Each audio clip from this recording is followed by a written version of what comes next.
Fences are an important aspect of many properties. Most communities have rules and regulations regarding fencing, and most communities require permits for fences.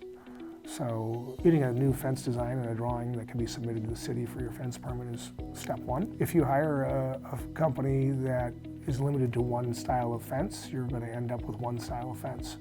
So hopefully you hire someone like us who builds all types of fences, from chain link to custom wood to composite to vinyl to steel to any type of fence you can think of. So that gives you multiple options to fit your expectations with respect to maintenance, budget, and how it performs. Like whether, for example, if you're trying to keep a small dog in a space, you might need a different fence style than you would if you're just trying to keep a child into a space, or if you're trying to keep someone out. Additionally, maintenance on fences can range from almost no maintenance to having to stain it repeatedly. So understanding what your maintenance requirements would be are important.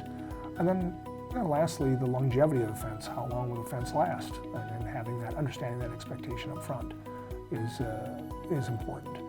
So if you don't do those things, obviously your fence may deteriorate more quickly than you want it to, and you may be replacing it at a time that you're not expecting to. So making certain you got the right products is important. Ditto for the installation team. The people putting in the fences should be well experienced and know how to properly install a fence. If the posts aren't properly cemented in, or issues with the way that the fence boards are fastened are not done properly, you'll have problems with your fence right away. And so it's really important to hire someone that has expertise in fence installation.